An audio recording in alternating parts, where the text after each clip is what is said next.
Hello my dear students, एक कहानी सुनना। एक बार की बात है, एक कौवा बहुत खुश था, बहुत खुश।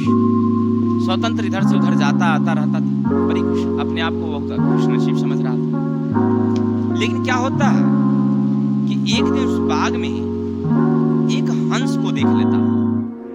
हंस को देखता है, हंस बहुत सुंदर था और रंग तो उसका सफेद होता है। जब वो देखा तो उसने सोचा कि प्राणी बहुत सुंदर है, ये प्राणी बहुत सुंदर है, ये तो बहुत खुश है।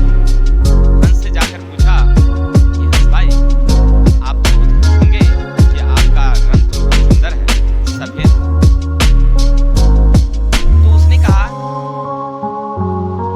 कि देखो, हम पहले सुंदर थे, पहले हम महसूस करते थे खुशनसीब, लेकिन जिस दिन से हमने तोता को देखा है उस दिन से हम महसूस करते हैं कि हम उतने सुंदर नहीं हैं। तोता बहुत सुंदर है। तोता के पास दो रंग है, उसका पूरा बॉडी हरा है और उसकी ओठ और गर्दन की पट्टियां जो है ना, वो दोनों लाल है। वो बहुत सुंदर है, बहुत अच्छा है। तो वह सोचा कि हंस कह रहा है कि तोता सुंदर है, तो हमें तोता से मिलना होगा। कौवा वो गया और तोता के पास, तोता से पूछा कि भाई, आप तो दुनिया के बड़ी खुशनसीब लोग होंगे, क्योंकि आपके पास दो रंग हैं और दो रंग मिलने के बाद तो आप बहुत खुश होंगे। तो तोता भी वही बात कहता है कि नहीं, देखो, पहले तो मैं भी खुशनसीब था, मैं भी समझता था कि मैं बहुत सुंदर हूँ, बहुत अच्छा हूँ, लेकिन जिस दिन से मैंने मोर को देखा, मोर को देखने के बाद मैं अपनी खुशनसीबी को छोड़ दिया। मैंने सोचा कि मेरे पास कुछ भी नहीं है, हमसे सुंदर कौन है? मोर है। मोर के पास कई रंग हैं, बड़ी सुंदर आकृति है उसकी। तो सोचा कि जब तोता कह रहा है कि मोर सुंदर है, तो चलते हैं मोर के पास, जाते हैं कि मोर के पास देखते हैं कि कौन सा है। और ढूंढते ढूंढते जंगल में सारे जगह ढूंढा, लेकिन कहीं उसे मोर दिखाई नहीं। उसे पता चला कि मोर कहाँ मिलेगा भाई, तो चिड़ियाघर में। वह उड़ते उड़ते गया चिड़ियाघर, तो देखा वहाँ बहुत सारे लोग की भीड़ लगी हुई थी, मोर देखने के लिए आए हुए थे। सब लोग सेल्फी ले रहे थे मोर के साथ। कौवा वहीं दूर से बैठा हुआ सब कुछ देख रहा था। जब सब चला गया, जब सब लोग चले गए, तब कौवा जाता है और मोर से पूछता है कि मोर भाई, तुम तो बहुत खुश हो गए ना, कितनी तुम्हारी सुंदर रंग है, सब लोग तुम्हें देखने के लिए आते हैं, सब तुम्हारे साथ फोटो खिंचवाने के लिए तैयार रहता है। तब मोर कहता है कि देखो नहीं भाई, हमसे सुंदर तुम हो, हमसे अच्छे तुम हो, हम तो यहाँ पिंजरे में कैद हैं, कहीं जा भी नहीं सकते, उड़ भी नहीं सकते, और तुम तो स्वतंत्र हो, तुमको तो कोई पिंजरा में रखता नहीं है ना, इसलिए तुम अच्छे हो। आपने क्या सीखा इस कहानी से? हमारे पास जो भी होता है, हम अपने उससे खुश नहीं होते हैं, और दूसरे को जो अच्छा होता है ना, हम समझते हैं कि वो बहुत अच्छा है और उसके पास ऊपर से हम आकर्षित होते हैं। लेकिन वास्तविकता क्या होती है कि जब उसके पास जब हम जाते हैं तो हमें पता चलता है कि हमें कुछ है ही नहीं, उसके पास कुछ है ही नहीं, और हम जो है हम अपने से अच्छे हैं। यानी कहने का अर्थ है कि आपके पास जो है वो सबसे अच्छा है, और जो नहीं है वो समझिए आपके लिए कुछ भी नहीं है, बेकार है। अर्थात अपने गुणों को, अपनी चीजों को मत दे दीजिए, खुश रहिएगा आपके पास। चलते ज्यादा समय नहीं लेंगे, आज हम लोग पढ़ेंगे केदारनाथ सिंह रचित जगन्नाथ कविता शीर्षक को लेते हैं। उनके पाठ को हमने कल विस्तार से समझाया था। अगर वो वीडियो आप नहीं देखें तो पहले हमारे चैनल पर जाइए, वीडियो को देखें, अर्थ समझें। अब आज हम लोग पढ़ेंगे जगन्नाथ कविता शीर्षक के जितने क्वेश्चन आंसर हैं उसको देखते हैं, बाद में तो उसके प्रश्न उत्तर को देखते हैं, एक एक करके क्वेश्चन को देखते चलते हैं। अब करना क्या है आपको, अगर आप हमारी वीडियो देख रहे हैं तो वीडियो को बड़ी धैर्यपूर्वक ध्यान से देखिए, आपको सारे क्वेश्चन बारी बारी से समझ में आएगी, बस आप देखते हैं। चलते हैं क्वेश्चन नंबर 1, क्या कहता है सुनिएगा। कवि को क्यों लगता है कि कहीं कुछ गड़बड़ जरूर है। देखिए, चैप्टर में एक क्वेश्चन है, कवि को क्यों लगता है कि कहीं कुछ गड़बड़ जरूर है। देखिए, कवि जो हमारे केदारनाथ सिंह जी हैं, वो काम करने की तलाश में, काम करने के उद्देश्य से कहाँ गए हैं? शहर गए हैं। और वहीं रह गए हैं, वहां शिक्षक की नौकरी करते हैं, बच्चों को पढ़ाते लिखाते हैं। ठीक इसी बीच बहुत दिनों के बाद उनका एक मित्र जो गांव का बचपन का साथी है वो पहुंचता है वहां, और उससे कई तरह की वो सवाल दागते हैं, पूछते हैं कि कैसे आना हुआ, कैसे गांव का हाल चाल है, बच्चों को क्या हाल चाल है, गांव की स्थिति कैसी है, बारिश उरिश कैसा हो रहा, इन सारे प्रश्नों को पूछते हैं। लेकिन जगन्नाथ जब कोई जवाब नहीं देता है, जब जगन्नाथ कोई जवाब नहीं देता है, तो उन्हें लगता है कि कहीं ना कहीं कुछ गड़बड़ है, कहीं ना कहीं कुछ गड़बड़ है। ये कभी खुद ब खुद महसूस करते हैं। क्यों? क्योंकि जब वो जवाब नहीं देता है तब लिखेंगे, कभी जब बोलते हैं और उनके मित्र कोई जवाब नहीं देता है तो उन्हें लगता है कि कुछ गड़बड़ है। इसलिए मित्र जवाब नहीं दे रहे हैं और वो अपने मित्र को बार बार पूछते हैं, फिर भी कोई जवाब नहीं आता है। और उनके माथे पर जो एक शिकंज बना हुआ है उसको देख करके उन्हें लगता है कि मित्र को कुछ ना कुछ स्थिति में गड़बड़ी है, या तो यह काम की तलाश में आया है, काम नहीं मिला होगा, या इनकी शारीरिक स्थिति, माने किसी तरह की गड़बड़ी की आशंका कवि अपनी कविता के माध्यम से जगाते हैं। चलते हैं आगे। क्वेश्चन नंबर 2 देखो मेरे भाई, ध्यान देना। वह बनसुग्गों की पात थी, वह बनसुग्गों की पात थी, जो अभी अभी गई उड़ गई हमारे ऊपर से, वह है तो है, नहीं है तो भी चलती रहती है जिंदगी। इन पंक्तियों का आशय स्पष्ट करें, इनकी काव्य चेतना पर भी विचार करें। देखिए, उपयुक्त पंक्ति द्वारा लिखेंगे, उपयुक्त पंक्ति केदारनाथ सिंह रचित जगन्नाथ कविता शीर्षक से लिया गया है। इस पंक्ति द्वारा कहना चाहते हैं, इस पंक्ति द्वारा कहना चाहते हैं कि जीवन में गतिशीलता बनी रहनी चाहिए।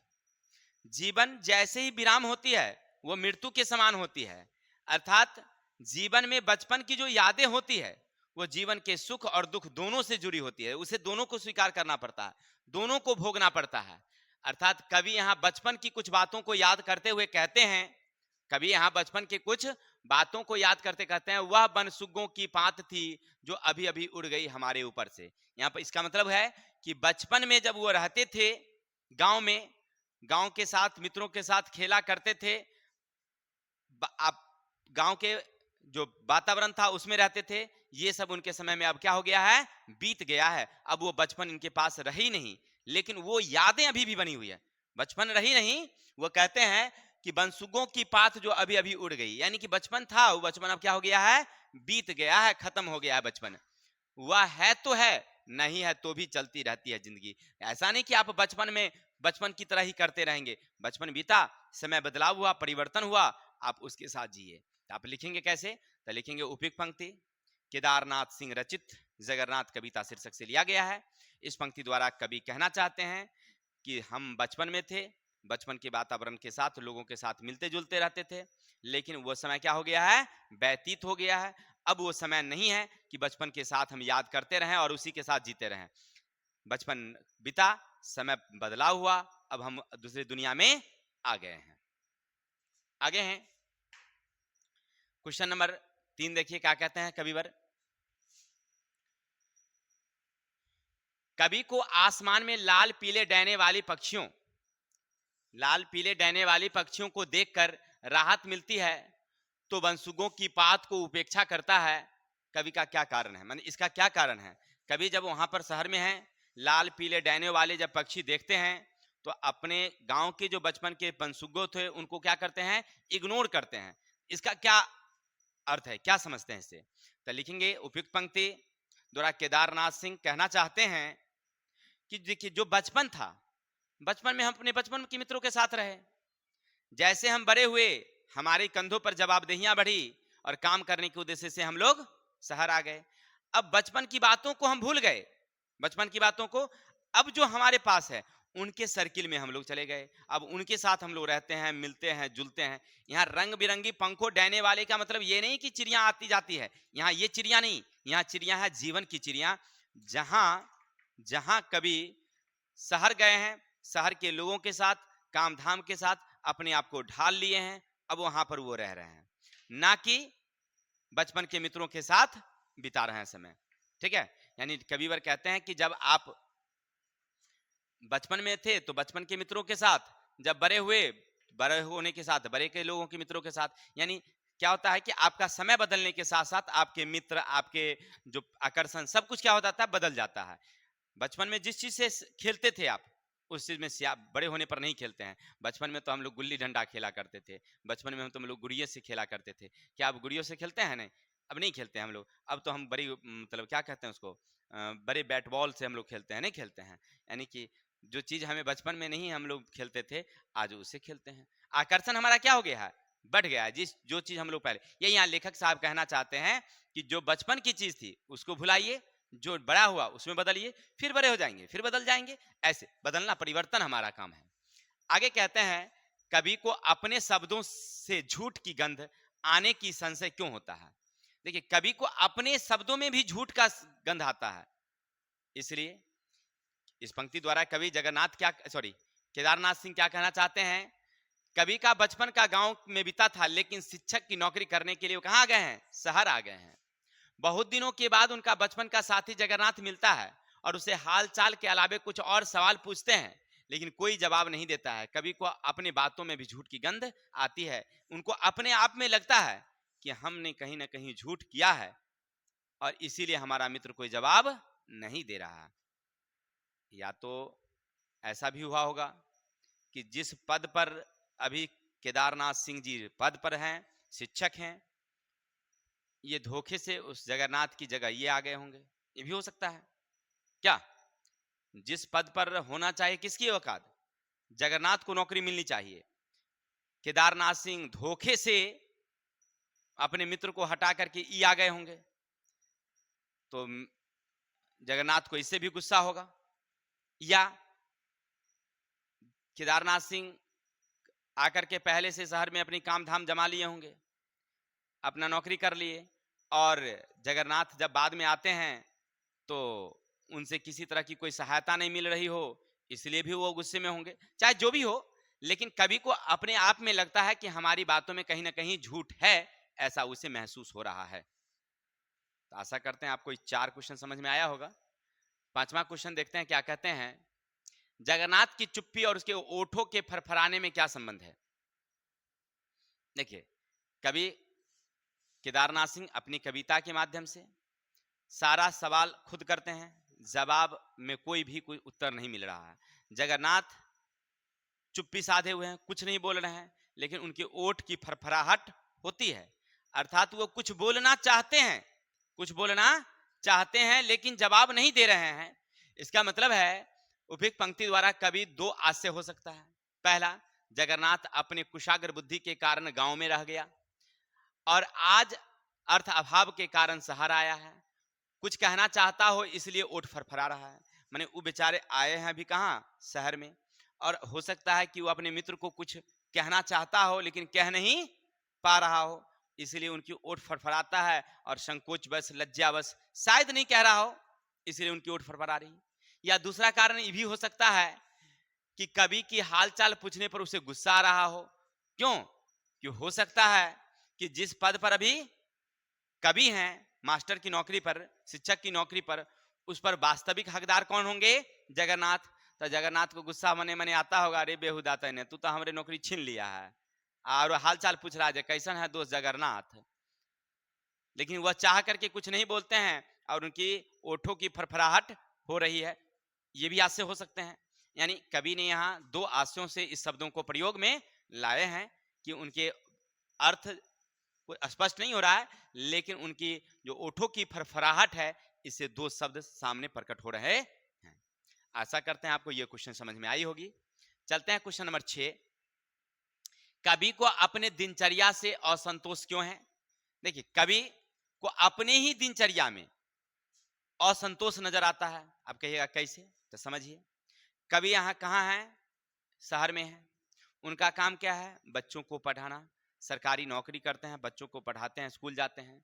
लेकिन अपनी कविता में क्या लिखते हैं कि कभी कभी दोपहर में ना मौका मिलता है तो झपकी मार लेते हैं। यानी कहने का अर्थ है कि उनको सरकार पैसा देती है, किसके कारण? पढ़ाने के कारण, पढ़ाने के लिए पैसा देती है। लेकिन ये बीच में जो सो जाते हैं, ये उनकी गड़बड़ी है? नहीं गड़बड़ी है। इसीलिए उनको अपने ही काम से असंतोष नजर आता है कि हम वास्तविक रूप से पढ़ाने का पैसा ले रहे हैं और हम बीच बीच में सो लेते हैं, ये उनकी जो दिनचर्या है ये उनकी गलत है। इसलिए उनको इस दिनचर्या से असंतोष नजर आ रहा है। ठीक है ना, जो बीच में सोते हैं, ये दोपहर वाली बात, ये उनकी दिनचर्या है, इससे वो असंतुष्ट हैं। आगे चलते हैं। जगन्नाथ को जाते देखकर कवि को ऐसा क्यों लगता है कि वह उसे चीरता फाड़ता हुआ चला आ रहा है। देखिए, जगन्नाथ जी कविता में कुछ बोलते नहीं, अब बिना बोले हुए ही जा रहे हैं, और बिना बोले जाने का मतलब है कवि को लगता है कि वह कुछ कहना चाहता है और उसकी आवाजें हमें चीरती फाड़ती जा रही है। लिखेंगे उपयुक्त पंक्ति द्वारा, केदारनाथ सिंह अपनी कविता जगन्नाथ के माध्यम से कहना चाहते हैं कि जब जगन्नाथ से कई तरह के सवाल पूछे जाते हैं और वो सवाल का जवाब नहीं देते हैं, तो उन्हें लगता है कि जिस पद पर आज है वह सही हकदार कौन था, जगन्नाथ था, और इसी तरह उसकी वेदना से उनको लगता है कि वह चीरता फाड़ता जा रहा है। तब उन्हें कवि को अपनी गलती का एहसास होता है कि हो सकता है मित्र हमसे क्यों रुष्ट है, और वो बिना बोले हुए कुछ उसको कह गया हो, समझिए, ऐसा कवि महसूस कर रहे हैं। कभी कभी ऐसा होता है कि जो आपके साथी हों, मित्र हों, बचपन से हम लोग गहरी बातें कर रखे हैं, लेकिन जब आप उसके पास जाइए और जब वो आपसे नहीं बोले और चुपचाप बोले हुए जब निकल जाता है, या आप सामने में बैठे हुए हैं, जब आपको टोके नहीं, बोले नहीं, तो खुद ब खुद आपको अपनी गलती का एहसास होने लगता है। ओ, हमने इसको साथ ऐसा गलती हमने किया जिसके कारण आज ये हमारे साथ टोक नहीं रहा, बोल नहीं रहा। तब आपको उस समय थोड़ी सी ग्लानि महसूस होती है। आज हमारे कविवर को यही महसूस हो रहा है कि शायद जिस पद के लिए आज हम बैठे हुए जिस पद पर हैं, जगन्नाथ उसका वास्तविक हकदार था और उसके हक को हमने छीन लिया, इसीलिए आज हमारा मित्र हमसे बिना बोले हुए हमें से जा रहा है, अर्थात उसकी वेदना, बिना बोले वेदना उन्हें चीरता फाड़ता जा रहा है। आगे चलेंगे, क्वेश्चन नंबर 8, कविता का नायक कौन है। देखिए, कविता में पूरी कहानी जगन्नाथ के बारे में है, लेकिन यहां पर जगन्नाथ तो मौन है, कोई एक शब्द बोले भी नहीं है। कविता जगन्नाथ पर है, लेकिन कविता में एक शब्द जगन्नाथ कहीं बोले नहीं है। सारी बातें कौन बोल रहे हैं, कवि केदारनाथ सिंह जी बोल रहे हैं। अर्थात वास्तव में अगर देखा जाए तो कविता के मुख्य नायक कौन हुए, कवि केदारनाथ सिंह। कविता के प्रमुख नायक केदारनाथ सिंह। आगे चलेंगे, क्वेश्चन नंबर 9, कविता का शीर्षक जगन्नाथ क्यों है। अब कविता का शीर्षक जगन्नाथ क्यों रखे, इसलिए क्योंकि संपूर्ण कविता किस पर लिखी गई है, अपने मित्र जगन्नाथ पर। कवि केदारनाथ सिंह अपने बचपन के मित्र जगन्नाथ पर ही वो संपूर्ण कविता लिखी है। कई बार जगन्नाथ शब्दों का प्रयोग भी हुआ है, इसीलिए इसका नाम जगन्नाथ उपयुक्त है। संपूर्ण कविता इसी के इर्द गिर्द घूम रही है, इसीलिए इस कविता का नाम, शीर्षक जो है जगन्नाथ, बहुत ही उपयुक्त है। क्वेश्चन नंबर 10, इस कविता में आपको प्रिय लगती पंक्तियां कौन कौन से है। यानी आपने जो कविता पढ़ा, कविता जो याद है, उसमें ऐसे कौन कौन सी पंक्तियां हैं जो आपको अच्छा लगता है भाई। तो नंबर 1, यह गुम्मट से क्या उगाया है तुम्हारे ललाट पर। यानी कवि अपने मित्र से जब मिलते हैं तो पूछते हैं कि अरे मित्र, तुम्हारे माथे पर जो गुम्मट जैसा उग गया है वो किसका। वहां पर दो आशंका हो सकती है, हो सकता है हमारे मित्र कहीं गिर उड़ गए होंगे, चोट उड़ लग गया होगा, माथे पर बॉल बरना शुरू हो गया इतना बड़ा ना, ये भी हो सकता है। हाँ, हम लोग बचपन में जब खेल रहे थे ना, स्कूल में पढ़ रहे थे, बता देते हैं कहानी। और हम लोग बैठे हुए थे और हमारे जो शिक्षक थे सब लोग कुर्सी लगा करके साइड में थोड़ा सा दूर में बैठे हुए थे।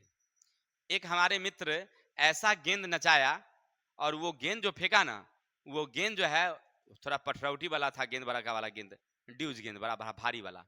वो जा करके हमारे एक शिक्षक थे जिनका बाल पूरा उड़ चुका था, पूरा आगे का सफाचट था, बस उसके माथे पर जाके ऐसे ऐसे लगा ढबाक से। इतना बड़ा गेंद का, जितना बड़ा गेंद उतने भर की माथा में लोला निकल गया। अब भाई देखिए, अब हम लोग क्या किए, हम लोग वहां से भाग गए। एक भी बच्चा हुआ इस फील्ड में नहीं था उस समय, सारा बच्चा फरार। उस जितने 2-4 और शिक्षक थे, सारे लोग शिक्षक उठा के ले गए डॉक्टर के।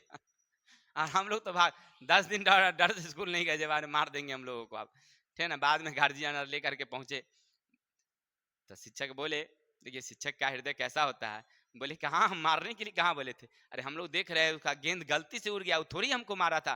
तो गेंद फेंका और गलती से उड़ करके हम पर आ गया, तो हम उसको कहाँ मार रहे थे? डर तो वो सब गया था। वास्तव में हम लोग तो बच्चा थे भाई, उस समय छठी या सतवीं में पढ़ रहे थे, तो डर तो हम लोगों को लग ही गया भाई, शिक्षक को लगा है तो मारवे करेंगे। देखिए आ जाइए, लेकिन शिक्षक बड़े दयालु थे, कुछ नहीं बोले हम लोगों को। आई किताब की ओर, तो वही कहते हैं गुम्बद जैसा उनके ललाट पर आ गया है। आगे कैसा हुआ नीम का पेड़ जहां बनती थी तुम्हारी बकरियां। शिक्षक को बचपन की यादें, और देखिए बचपन की याद ना बहुत आती है कभी कभी, नहीं? और बचपन नहीं, वो गाना भी सुने होंगे, बचपन का प्यार कभी भूल नहीं जाना, नहीं? देखिए ये तो याद ही आता है ना, इसीलिए जो पहला है ना उसको मत भूला कीजिएगा। बचपन का प्यार है ना भाई, उसको भूलिए मत। आइए किताब की ओर। कवि का पेशा क्या है? देखिए हम लोग चलते हैं, बचपन की बात करते करते कहाँ चले गए हम लोग। हाँ, तो बता रहे थे नीम का पेड़ जहाँ बनती है, कवि को अपनी पेड़ जहाँ वो खेलते थे, जहाँ उनकी बकरियां मित्र का बनता था, वो सब बातें याद आती हैं। आगे कवि का पेशा क्या है? पेशा मतलब काम। कवि का काम भाई, तो शहर में बच्चों को पढ़ाना, नौकरी है उनकी, सरकारी हो या प्राइवेट जो भी हो, लेकिन स्कूल में पढ़ाने का काम करते हैं, अध्यापक का काम है, यानी पढ़ाना उनकी पेशा है, पढ़ाना उनकी पेशा है। क्वेश्चन नंबर आगे हैं, कविता में जगन्नाथ के ललाट पर उगा आए गुम्बद के विवरण क्यों दिया गया है? देखिए गुम्बद का विवरण का मतलब है, देखिए यहाँ पर गुम्बद का मतलब क्या समझे? अरे ऐसे हमारे मित्र मिलते हैं, हम उससे तो ऐसे भी हालचाल पूछ लेते हैं, क्या दोस्त कैसा हालचाल है, किस तरह रहना खाना पीना चल रहा है, नहीं? लेकिन यहाँ पर देखिए उनके माथे पर जो सिकंज है, जो उस पर गुम्बद जैसा उग आया है ना, उसको देखने का मतलब है कि काफी गहरी बातें, हर एक चीज पर ध्यान देना। यहाँ पर पूछने का मतलब क्या हुआ कि मित्र से काफी गहराई से बात कर रहे हैं कविवर। जब आपके कोई अच्छे मित्र हो, साथी हो, और उनके चेहरे पर या उनके शरीर पर किसी तरह के आप निशान देखते हैं, तो थोड़ी सी आप उनसे पूछते हैं, इसका मतलब क्या समझे कि आपको उनकी बहुत केयर है, ध्यान रख रहे हैं कि भाई आपको ये कैसे हो गया बताइए, ये जो आपके माथे पर आ गया है कैसे हुआ। यानी कभी यहाँ अपने मित्र का क्या कर रहे हैं, ध्यान दे रहे हैं हर एक बातों पर, इसीलिए पूछ रहे हैं कि गुम्बद कैसा आ गया है। आगे हैं, कविता में प्रश्नवाचक चिन्हों के प्रयोग कर बहुत हुआ है, इसकी सार्थकता। देखिए कविता क्या है, प्रश्न है, कविता एक प्रकार का क्या है, प्रश्न है, बार बार वो पूछ रहे हैं मित्र कैसे आना हुआ, क्या हाल चाल है, नहीं गांव की स्थिति कैसी है, इन्हें सारे शब्द क्या है, प्रश्न है, क्योंकि उत्तर में जगन्नाथ तो कोई जवाब दे ही नहीं रहे हैं, तो प्रश्न है, इसलिए प्रश्नवाचक चिन्ह का प्रयोग किया गया है। आपसे पूछा जा रहा है कि कविता में प्रश्नवाचक चिन्ह का प्रयोग क्यों, इसलिए क्योंकि कवि अपने मित्र जगन्नाथ से बार बार प्रश्न पूछ रहे हैं, इसीलिए इस कविता में प्रश्न चिन्ह का प्रयोग ज्यादा किया गया है। और लास्ट हमारा क्वेश्चन है, शीर्षक, कविता का शीर्षक जगन्नाथ, जिसका शुद्ध रूप होता है जगन्नाथ, आखिर ऐसे सतद्भव शब्दों का प्रयोग कवि ने क्यों किया, जगन्नाथ क्यों लिखे, जगन्नाथ होना चाहिए। देखिए जगन्नाथ और जगन्नाथ दोनों एक ही शब्द सुनने से लगते हैं, लेकिन जगन्नाथ जो है वह एक शहरी शहरी माहौल का वातावरण है, जबकि जगन्नाथ गांव के वातावरण है। गांव में लोग जगन्नाथ नहीं बोल के क्या बोलते हैं, जगन्नाथ। और ये कविता कहाँ की है, गांव की है, गांव के उनके मित्र हैं, इसीलिए कविता का नाम जगन्नाथ नहीं लिख करके क्या लिखा गया है, जगन्नाथ। गांव में तो लोग नाम को उपनाम बना देते हैं, नाम को उपनाम बना देते हैं, कितना बढ़िया नाम रहेगा और उसको घुमा फिरा के टेढ़ा मेढ़ा करके उसको उठपटंगा बना देगा। किसी का नाम बिरनी रख देगा, किसी का मधुमक्खी रख देगा, किसी का पावरोटी रख देता है, किसी का नाम क्या जी, अलग अलग नाम, अरे भाई समझे नहीं आता, पल्सर रख देता है, अपाची रख देता है, कलुआ रख देता है, भलुआ रख देता है, यार नाम अलग अलग गांव का नाम होता है। चलिए, लेकिन गांव के वातावरण से प्रेम भी बहुत अच्छी होती है, शहर में ये तरह की बातें बरन, और हम भी शहर को होकर के आए हैं, तो हमें उस तरह का वातावरण वहाँ देखने को नहीं मिलता है जो गाँव में मिलता है। गाँव में आपसी प्रेम सौहार्द है, और शहर में इस तरह का वातावरण नहीं देखने को मिलता है। चलिए, इसीलिए लेखक ने अपनी गाँव की याद को दिलाते हुए उन्होंने शीर्षक का क्या नाम रखा, जगन्नाथ। चलिए, आशा करते हैं हमारी समझाने का स्टाइल तरीका आपको अच्छी लगी हो, अगर अच्छा लगा हो तो लाइक कमेंट सब्सक्राइब। बाकी हम लोग मिलते हैं अगले शीर्षक नरेश सक्सेना का लिखा हुआ पृथ्वी, उनके बारे में पढ़ेंगे। तब तक के लिए जय हिंद जय भारत।